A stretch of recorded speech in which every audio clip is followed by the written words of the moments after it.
Assalamualaikum warahmatullahi wabarakatuh. Perkenalkan, nama saya Ahmad Apip dengan NPM 257840002 dari Program Studi Teknologi Rekayasa Elektronika.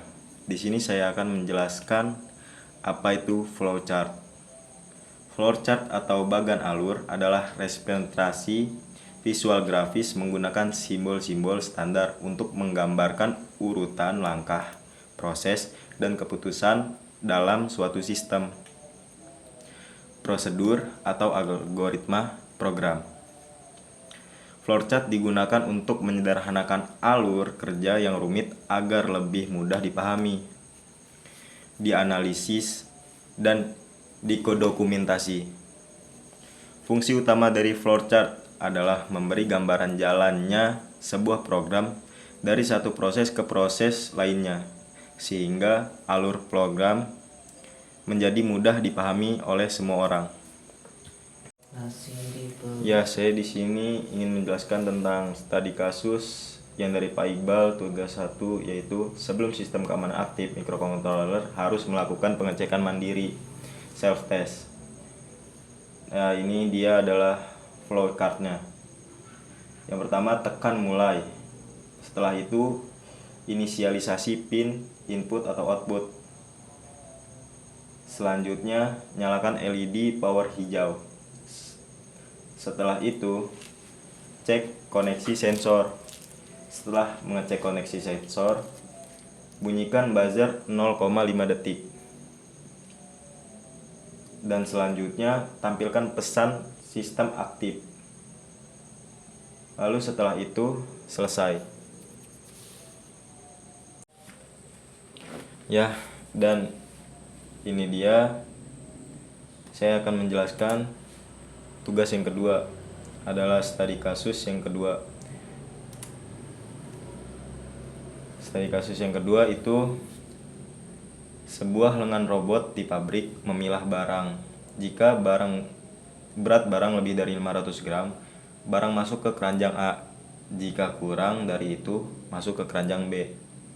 Berikut adalah flowchart-nya dari studi kasus 2. Tekan mulai. Lalu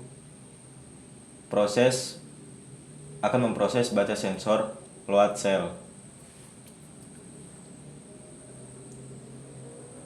Lalu setelah itu, apakah berat lebih dari 500 gram? Jika iya, gerakan motor servo ke kiri keranjang A, dan jika tidak, gerakan motor servo ke kanan keranjang B. Lalu tampilkan berat barang di layar. Setelah itu, selesai.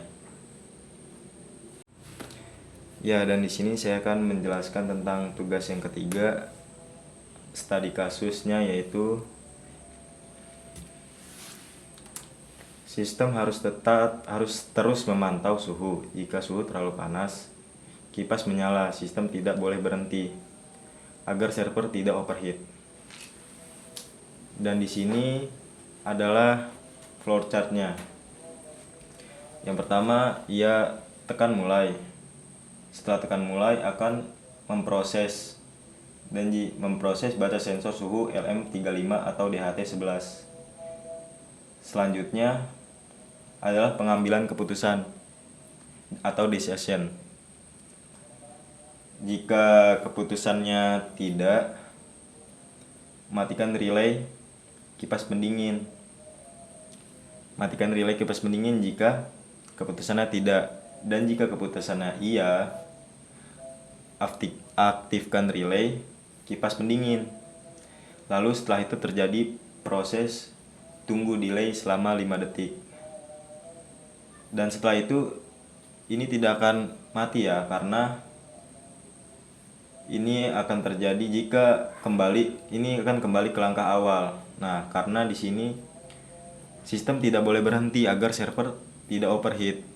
Nah, maka setelah tunggu delay selama 5 detik, kembali ke langkah baca sensor suhu. Baca sensor suhu LM3DHT, dan begitu terus sampai ke decision, keputusan. Jika tidak dan jika iya, dan seterusnya, maka balik lagi ke tunggu delay selama 5 detik. Karena di sini sistem tidak boleh berhenti agar server tidak overheat. Dan itu saja mungkin dari saya, kurang lebihnya saya mohon maaf. Assalamualaikum warahmatullahi wabarakatuh.